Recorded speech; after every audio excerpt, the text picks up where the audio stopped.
हरियालीपुर में एक अजीबोगरीब डर का माहौल था। गांव में रात के समय अजीबोगरीब डरावनी आवाजें सुनाई दे रही थी। भानु और सुखिया इस बात को लेकर आपस में चर्चा कर रहे होते हैं।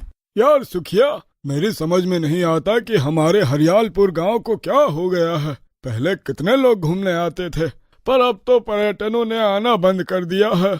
अरे हाँ भानु, तो बिल्कुल सही कह रहा है।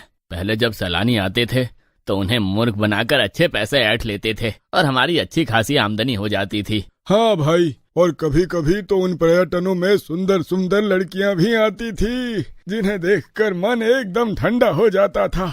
बिल्कुल सही कहा, मगर अब तो हालत ऐसे हो गए हैं कि रात के समय डरावनी डरावनी आवाजें आने लगी है और इसी वजह से सबने यहाँ आना छोड़ दिया है।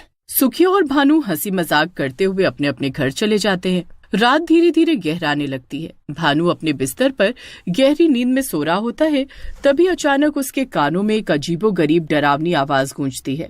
चने ले लो, गर्मा गर्म चने ले लो। भानु हड़बड़ाकर उठ जाता है।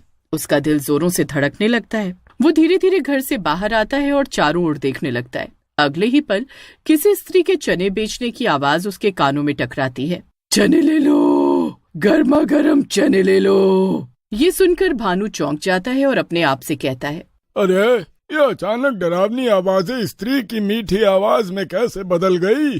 कौन है ये लड़की जो रात के समय चने बेच रही है? चलो चल कर देखते हैं। भानु धीरे धीरे उस आवाज की दिशा में बढ़ने लगता है। वो कुछ दूर जाकर देखता है कि एक सुंदर स्त्री एक ठेले के सामने खड़ी होती है। भानु धीरे धीरे उसके पास जाता है और उसे गौर से देखने लगता है। तभी वो लड़की मुस्कुराते हुए कहती है, क्या बात है बाबू, कभी लड़की नहीं देखी क्या? अब लड़कियां तो बहुत देखी हैं, लेकिन रात के समय चने बेचने वाली लड़की कभी नहीं देखी। तुम कौन हो? मेरा नाम जलेबी है। इतना बोल जलेबी चने बनाकर भानु को देती है और भानु जैसे ही चने खाता है वो चौंक जाता है। अरे वाह, क्या स्वादिष्ट चने हैं। ये बताओ तुम कौन हो, और मैंने तुम्हें पहले कभी इस गांव में नहीं देखा है। बाबूजी, मैं दूसरे गांव में रहती हूँ, अक्सर रात में ही चने बेचती हूँ, मगर तुम्हारे गांव में तो बड़ा सन्नाटा है। अरे तुम्हें नहीं मालूम, हमारे गांव में एक चुड़ैल का साया है।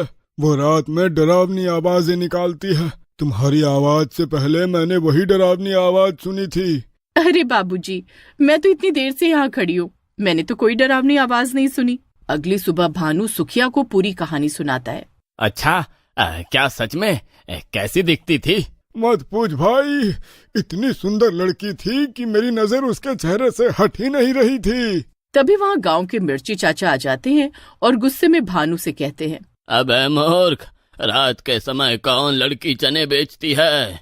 जरूर वो कोई चुड़ैल होगी। मेरी बात मान, अब अगर तुझे वो आवाज सुनाई दे तो चने खाने मत चला जाना। इतना कहकर मिर्ची चाचा वहाँ से चले जाते हैं, लेकिन सुखिया की आंखों में लालच आ चुका होता है। अबे सुन तो, आज रात में तेरे घर पर ही सोऊंगा। रात के समय सुखिया भानु के घर पर सो जाता है। तभी फिर वही आवाज गूंजती है, चने ले लो, गर्मा गर्म चने ले लो। सुखिया और भानु दोनों चौंक कर उठ जाते हैं और बाहर निकल आते हैं। कुछ दूर जलेबी वही ठेला लिए खड़ी थी। सुखिया मुस्कुराते हुए भानु को धीरे से कहता है, अबे सच में बड़ी सुंदर है रे, चल मैं भी चने खाऊंगा। दोनों ठेले की तरफ बढ़ते हैं। जैसे ही दोनों जलेबी के पास जाते हैं, अचानक लड़की का चेहरा डरावनी चुड़ैल में बदल जाता है। चुड़ैल? अरे भानु भाई, अरे ये तो चुड़ैल निकली। मिर्ची चाचा सही कह रहे थे। सही कहा सुखी भाई, अरे ये तो वही चने बेचने वाली चुड़ैल है। चुड़ैल गुस्से से भानु की ओर देखती है और तेज आवाज में बोलती है, क्या हुआ मेरे राजा जी? कल तो मेरी सुंदरता पर फिदा हुए जा रहे थे और आज देखकर सिट्टी पिट्टी गुम हो गई। बेवकूफ, तुम दोनों की वजह से ही मैं चुड़ैल बनी हूँ। अब हमें जाने दो, हमने लोगों को मूर्ख बनाया है, लेकिन हमने किसी को चुड़ैल नहीं बनाया। अब बचकर कहाँ जाओगे? तुम्हारा खून पीकर और ताकतवर बन जाऊंगी। वो दोनों का खून पी लेती है। दोनों की लाशें जमीन पर गिर जाती हैं। चुड़ैल जोर से हंसते हुए गायब हो जाती है। अगली सुबह सुखिया और भानु की लाशें पड़ी होती हैं और गांव वाले डरे सहमे। अच्छा हुआ मर गए दोनों, मैंने मना किया था रात में घर से बाहर मत निकलना, लेकिन किसी ने मेरी बात नहीं सुनी। अबे ओ मिर्ची, ये क्या बोल रहा है? कल भानु बता रहा था कि उसने रात में एक सुंदर लड़की को चने बेचते देखा था।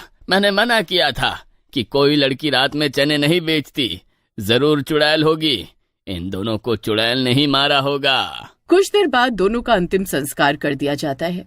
अगले दिन गांव में दिन में जलेबी की आवाज गूंजने लगती है। चने ले लो गरम गरम, खाओगे तो बनोगे नरम। मिर्ची चाचा और मुखिया चौंक कर देखते हैं। सामने एक सुंदर लड़की चने बेच रही होती है। अरे ये लड़की तो बहुत सुंदर है, चलो चने खरीदते हैं। अब पागल हो गया है क्या? कल तक तो तू ही कह रहा था कि रात में चने बेचने वाली चुड़ैल होती है। अब तुझे ये लड़की चुड़ैल नहीं लग रही है? पागल मत बन मुखिया। भानु और सुखिया ने जो लड़की देखी होगी वो कोई और होगी। ये लड़की तो भोली भाली लगती है। मिर्ची चाचा लड़की के पास जाकर छिछोरे अंदाज में पूछते हैं, कौन हो तुम? पहले कभी गांव में देखा नहीं तुम्हें। मेरा नाम जलेबी है बाबूजी, मैं दूसरे गांव से यहाँ चने बेचने आई हूँ। क्या तुम रात में भी चने बेचती हो? कैसी बातें कर रहे हो? मैं एक लड़की हूँ, रात में चने कैसे बेच सकती हूँ? तुम्हें देखकर ना जाने क्यों मुझे अपनी गांव की इमरती की याद आ गई। इमरती कौन? हमारे गांव में कुछ साल पहले इमरती नाम की एक लड़की थी जो अनाथ थी। वो चने बेचती थी। अच्छा, फिर कहाँ गई? अरे भाग गई होगी किसी पर्यटन के साथ। ये सब छोड़ो, तुम अपने सुंदर और कोमल हाथों से मुझे चने खिलाओ। जलेबी मिर्ची चाचा को चने दे देती है और मुस्कुराते हुए आहिस्ता से मिर्ची चाचा से कहती है, बाबूजी आप बिल्कुल जवान दिखते हो। अगर कहो तो मैं रात में आपके घर के दरवाजे पर चने बेचने आ सकती हूँ। मिर्ची चाचा खुश हो जाते हैं। आना जरूर, पर किसी को बताना मत। जलेबी मुस्कुराते हुए चली जाती है। मिर्ची चाचा घर के बाहर टहल रहे होते हैं, इंतजार कर रहे हैं। तभी जलेबी ठेला लेकर आ जाती है। अरे आप तो बाहर ही खड़े हैं। अरे अगर तुम चने बेचने की आवाज लगाती तो गांव वाले जाग जाते और मुझे तुमसे अकेले में बातचीत करने का मौका नहीं मिल पाता मेरी जलेबी। इतना कहकर मिर्ची चाचा जलेबी का हाथ पकड़ने ही वाले होते हैं कि तभी जलेबी मुस्कुराते हुए कहती है, अरे इतनी भी क्या जल्दी है। इतना बोलकर जलेबी का चेहरा अचानक डरावनी चुड़ैल में बदल जाता है। क्या हुआ मिर्ची चाचा, अब तुम्हारी सिट्टी पिट्टी क्यों गुम हो गई? लो पकड़ो मेरा हाथ। मिर्ची चाचा डर कर पीछे हटते हैं, लेकिन चुड़ैल उन्हें पकड़ लेती है और उनका खून पीकर उन्हें मार देती है और ठेला लेकर वहाँ से गायब हो जाती है। अगले दिन गांव के बीचों बीच मिर्ची चाचा की लाश पड़ी थी। गांव वाले डरे सहमे खड़े थे। पहले गांव में डरावनी आवाजें सुनाई दी, फिर भानु और सुखिया मारे गए और अब मिर्ची चाचा। मुखिया जी, ये किसी चुड़ैल का काम है। मैंने पहले ही एक तांत्रिक को खबर दी है, वो बस आने ही वाला होगा। तभी वहाँ पर तांत्रिक आ जाता है। तांत्रिक मिर्ची चाचा की लाश की ओर देखकर बोलता है, इसे किसी चुड़ैल ने मारा है। तभी अचानक दूर से आवाज आती है, चने ले लो, गरम गरम चने ले लो। सभी चौंक कर उधर देखने लगते हैं। जलेबी चना बेचती हुई चली आ रही थी। तांत्रिक उसकी ओर देखता है और मुस्कुराता हुआ बोलता है, यही चुड़ैल है। ए तांत्रिक, ये क्या बकवास कर रहा है? मैं तो चने बेचने वाली हूँ, मेरा नाम जलेबी है। तांत्रिक मंत्र पढ़ता है। अगले ही पल जलेबी एक भयानक चुड़ैल में बदल जाती है।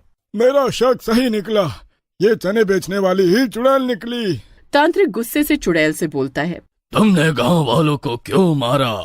सुखिया और भानु को मैंने इसलिए मारा क्योंकि उन्हीं की वजह से मैं चुड़ैल बनी। वो कैसे? मेरा असली नाम इमरती है।